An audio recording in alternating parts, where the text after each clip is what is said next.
바로 왕이 꿈을 꾼 것 여러분 잘 아시죠? 애굽에 지혜 있는 자들도 애굽에서 난다긴다 하는 사람들도 그 바로 왕이 꾸었던 꿈을 해석할 수가 없었습니다. 그때 바로 요셉에게 기회가 오지요. 술 맡은 관원이 감옥에서 만났던 요셉을 기억했던 것입니다. 요셉이 그 왕의 꿈을 잘 해석합니다. 7년은 엄청난 풍년이 들게 될 것이고 그 다음 7년은 말로 다 할 수 없는 흉년이 될 것이다. 그것을 바로 왕에게 명쾌하게 해석해 줍니다. 그리고 그 꿈대로 풍년이 오고 흉년이 옵니다. 오늘 말씀 13절 보니까 기근이 더욱 심하여 사방에 먹을 것이 없어지고 기근으로 인해서 땅이 황폐하게 되었다라고 말하고 있습니다. 한번 시작된 그 흉년으로 인해 사람들이 먹을 것이 없어지는 그 기근이 끝나지가 않지요. 더욱더 심하게 되어서 사람들의 삶을 힘들게 만들었습니다. 여러분, 먹을 것이 없으면 사람들은 어떻게 되죠? 살아남기 위해서 무슨 짓이든지 할 수가 있습니다. 예, 다른 사람의 식량을 빼앗는 것뿐만 아니라 더 나아가서는 다시 자기가 살기 위해서 다른 사람의 생명도 빼앗을 수 있는 게 배고픈 인간의 모습이지요. 내가 살아남아야 된다라고 하는 것. 내가 오늘 살지 못하면 내일이 내게 없기 때문에 다른 사람을 해치고서라도 자기가 살아남으려고 하는 것이 우리 인간의 본능이 된다라고 하는 겁니다. 먹을 것이 없으면 사람들은 더욱더 포악해집니다. 근데 또 13절 보니까 땅이 황폐하게 된다 이렇게 말해주고 있습니다. 이 땅이 황폐해진다라고 하는 말의 문자적인 의미는 뭐냐 하면 땅이 기근으로 인해서 시들시들해졌다라고 하는 거예요. 시들시들. 여러분, 식물이 물을 공급받지 못해서 시들시들해지면 어떻게 되죠? 결국은 내가 죽는다라고 하는 것을 표하는 것입니다. 근데 땅이 기근으로 인해서 시들시들해졌다라고 하는 건 무엇을 의미합니까? 땅이 가지고 있는 곡식을 키워낼 수 있는 그 힘이 점점 없어지고 있다라고 하는 것. 예, 바람만 불어서 모래바람만 날리는 아주 바짝 말라버린 땅으로 변하고 있다라고 하는 것을 보여주는 표현이 바로 이 황폐해진다. 땅이 시들시들해진다라고 하는 말씀의 의미가 된다라고 하는 거예요. 가뭄, 그에 따른 기근이 심각해지고 있음을 오늘 말씀은 우리에게 잘 보여줍니다. 근데 바로 꿈을 해석해서 애굽의 총리가 된 요셉. 이 요셉은 꿈으로 인해서 알고 있었던 이 예견된 위기, 그렇죠? 7년 풍년, 7년 흉년, 그거 다 알고 있었지 않습니까? 이 예견된 위기를 어떻게 이겨나가고 헤쳐나갈까요? 믿음의 사람으로서 분명 가지고 있는 지혜가 있고 믿음의 확신이 있을 것입니다. 그것을 애굽 땅에서 이 흉년에 어떻게 적용해 나아가고 어떻게 헤쳐나갈까요? 그 요셉의 모습을 보면 오늘 우리들의 삶 속에서도 우리 믿는 자들이 이 삭막한 세상 속에서 어떻게 믿음을 가지고 지혜를 가지고 꿈을 가지고 살아가며 삶을 헤쳐나갈 수 있을까? 귀한 지혜와 도전을 우리가 받게 된다라고 하는 것입니다. 오늘 말씀 속에서 요셉이 행하는 모습 속에서 우리가 배워야 될 것 두 가지를 함께 살펴보십시다. 자, 우리 첫 번째는요, 16절 말씀입니다. 16절 다 찾으셨습니까? 자, 우리 같이 읽습니다. 시작. 요셉이 이른즉 너희의 가축을 내라. 돈이 떨어졌은즉 내가 너희의 가축과 바꾸어 주리라. 아멘. 첫 번째는 먹을 것이 다 떨어지니까 사람들이 돈을 가지고 와서 사갔습니다. 그런데 더 이상 살 돈이 없으니 이제 살려달라고 요셉에게 와서 하소연을 합니다. 그러자 요셉이 가축과 곡식을 맞바꾸어 줍니다. 여러분 생각해 보세요. 사람도 먹을 것이 없는데, 그렇죠? 그 집에서 키우는 가축은 어떻겠습니까? 상황이 더 심하지요. 가축은 사람보다 사실은 먼저 죽게 돼 있습니다. 당연히 굶어 죽을 수밖에 없는 상황이지요. 하지만 요셉은 가축을 곡식과 바꿔줌으로 말미암아 사람도 살게 만들고 그 가축이 바로의 가축이 되게 함으로 말미암아 그 다음은 어떻게 되는 거죠? 바로가 요셉의 가족, 즉 야곱의 가족에게 그 자기의 가축을 다 맡기지 않았습니까? 바로의 가축이 된다라고 하는 건 무엇을 의미합니까? 요셉의 가족이 이 바로의 가축을 잘 치는 것. 고센 지방에서 그 가축을 다 모아가지고 바로 왕의 재산이니 얼마나 잘 그 가축들을 치고 먹였겠습니까? 즉 사람만 구한 게 아니라 가축도 구하고, 그 다음에 이 흉년이라고 하는 것은 하나님께서 꿈으로 보여주셨지 않습니까? 7년이라고 하는 딱 한시적인 겁니다. 그 대흉년이 끝난 다음에 새롭게 시작될 농사를 위해서 야곱은 그 가축들을 다 바로 왕의 수하로 모아가지고 그것을 보호하고 잘 길러서 다음 농사를 예비하게 되었다라고 하는 것이죠. 농사에 있어서 가축의 힘은 사실 절대적입니다. 사람이 넓은 땅을 갈면 얼마나 갈 수 있겠습니까? 그것을 잘 알고 있었던 요셉은 먹을 것이 없어서 점점 상황이 심하게 되었을 때 가축들마저 잡혀 먹거나 다 굶어 죽기 전에 그것을 거두어 들여서 흉년이 끝난 다음을 예비하고 준비하고 있었다라고 하는 것입니다.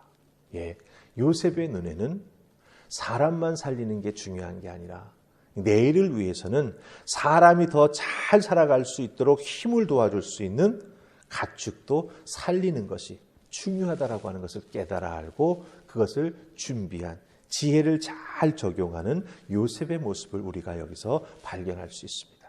그렇죠? 그러니까 우리들도 신앙생활에 나아갈 때 어려움이 한 가지 닥쳐오면 그 어려움 배후에 나를 위한 하나님의 계획이 있을 수도 있고 또 나를 통해 하나님께서 이루려고 하시는 하나님의 섭리도 있다라고 하는 거죠. 그것을 분별하고 준비할 줄 아는 지혜로운 성도, 기도하는 성도가 되어야 된다라고 하는 것, 다시 한번 이 요셉의 모습 속에서 우리가 본받고 깨달아 알게 됩니다. 자, 우리 두 번째는요, 우리 21절 말씀 보십시다. 21절 우리 같이 읽습니다. 자, 시작. 요셉이 애굽 땅 이 끝에서 저 끝까지의 백성을 성읍들에 옮겼으나. 아멘. 이게 무슨 말입니까? 이제 가축으로 바꾸었던 곡식도 다 먹고 떨어졌습니다. 더 살 수 있는 상황이 안 되게 되니까 요셉을 찾아와서 사람들이 뭐라고 말합니까? 우리가 살고 있는 땅, 아니 우리 몸뚱이까지 다 맡아달라고 하는 거죠. 이걸 다 드릴 테니까 먹을 곡식을 주십시오라고 말합니다. 그러자 그 이야기를 듣고 요셉이 어떻게 합니까? 그 토지를 다 받아들이죠. 그 다음에 한 것이 그냥 먹을 것을 준 게 아니라 그 백성들을 애굽 땅 이 끝에서 저 끝까지, 그러니까 모든 백성을 의미합니다. 애굽의 여러 성들에 옮겨 놓았다라고 말합니다. 이건 뭘까요? 아주 욕심이 많아가지고 애굽 땅에 있는 모든 사람을 바로의 종으로 만든 것일까요? 아닙니다. 땅도 빼앗고 종으로 만들고 이건 뭐야? 이건 너무한 것 아닌가? 이런 생각할 수 있을 것입니다. 그런데 여러분들, 애굽 백성을 성읍들에 옮겼다라고 하는 것, 이게 참 중요한 표현입니다. 그냥 너희들 살던 곳에서 살아라, 벌판에서 너희가 알아서 살아라, 그게 아닙니다. 성읍들로 다 옮겨 놓았습니다. 왜 옮깁니까? 창세기 41장 48절 말씀 잘 기억해 놓으세요. 41장 48절 말씀 보면 7년 풍년이 들어가지고 곡식이 차고 넘칠 때 요셉이 어떻게 합니까? 각 성읍들에 이 곡식을 보내가지고 그 성읍에다가 곡식을 착착 쟁여 놓습니다. 풍년이 들어서 곡식이 풍성할 때 각 성읍들에 보관할 수 있는 최대치의 곡물을 보관할 수 있도록 그곳에 보내고 보관 창고를 지게 만들고 그래가지고 다가올 흉년을 예비해 두었던 것이죠. 그러니 사람들이 한 곳으로 몰리는 것을 방지하고 각 성읍에 잘 배분해가지고 옮겨 놓음으로 말미암아 그 성읍에 풍성하게 저장되어 있는 곡식을 먹고 살아남을 수 있도록 요셉이 이와 같이 모든 것을 예비해 놓았었고 그것을 지금 실천에 옮기고 있다라고 하는 거예요. 백성들을 각 성읍에 분산시키니 한 곳으로 몰려 굶어 죽을 염려가 없게 되고 내일의 소망을 잃고 유리방황하는 사람들 되지 아니하고 꿈을 꿀 수 있잖아요. 함께 서로 의지하면서 힘을 나눌 수 있지 않습니까? 그래서 다른 사람 해치고 미래가 없다고 도둑질하고 이런 것들을 미연에 방지하고 보호하자는 것, 이게 바로 요셉의 마음이었고 또한 계획이었다라고 하는 것입니다. 여러분, 애굽 사람들 분명히 낙담할 상황이었습니다. 그렇죠? 예, 생을 포기하고도 남을 상황이었습니다.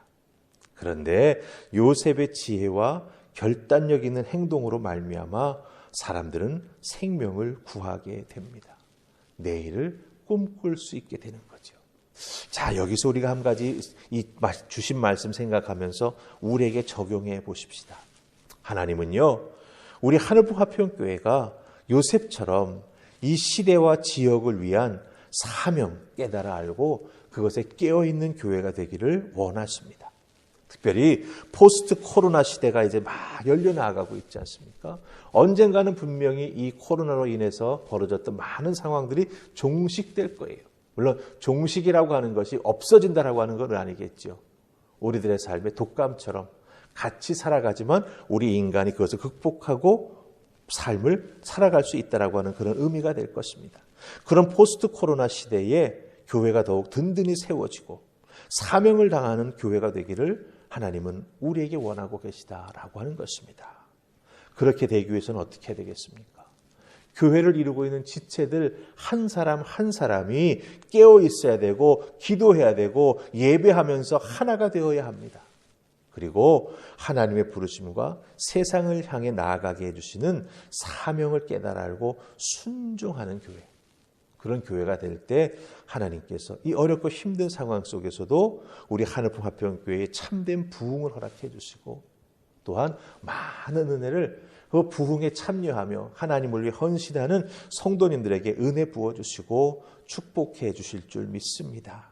이를 위해서 우리가 함께 꿈꾸며 함께 기도하며 함께 준비하며 그 준비하는 과정이 어렵고 힘들 수 있지요. 하지만 그것을 잘 견뎌내면 그렇죠? 흉년도 지나가게 되어 있습니다. 코로나도 지나가게 되어 있습니다. 그런데 그 코로나 기간 잘 준비한 교회가 사실은 그 다음 세상을 향해 영향력을 미칠 수 있는 교회가 된다라고 하는 것 우리가 기억하면서 하나님 옆에 함께 기도하십시다. 하나님, 내가 먼저 깨어있는 성도가 되게 해 주시옵소서. 우리 하늘풍 화평교회가 깨어있어 하나가 되어 하나님을 위해 준비하며 세상을 위해 준비하며 하나님 허락해 주실 때 그 세상을 향해 담대하게 나아가는 하늘풍 화평교회 되게 하여 주시옵소서. 기도하며 준비하며 헌신하는 여러분 되시기를 주님의 이름으로 축복합니다. 아멘. 우리 기도하십시다. 좋으신 하나님 은혜 감사합니다. 오늘도 이 새벽 저희들을 주의 손으로 부르셔서 하나님의 은혜 가운데 붙잡아 주시고 또 말씀을 통해서 도전해 주시니 감사합니다.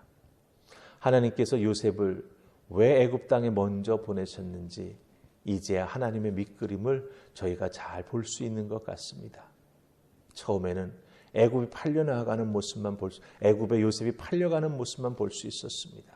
형제들의 시기하는 모습만 볼 수 있었습니다.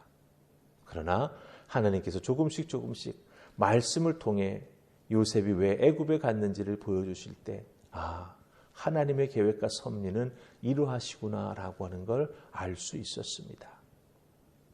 이 말씀을 전체적으로 조망할 수 있는 믿음의 눈, 그것을 통해서 깨닫게 해주실 때 하나님의 은혜를 알고 하나님의 마음을 알고 준비하며 또한 헌신해 나아가는 우리 모두가 되게 하여 주시옵소서. 나를 비롯해 우리 하늘풍 화평교회가 하나님께 이렇게 요셉처럼 영광 돌리는 귀한 믿음의 사람, 하나님의 신앙 공동체로 쓰임받을 수 있기를 소원하옵고 예수님 이름으로 기도하옵나이다. 아멘.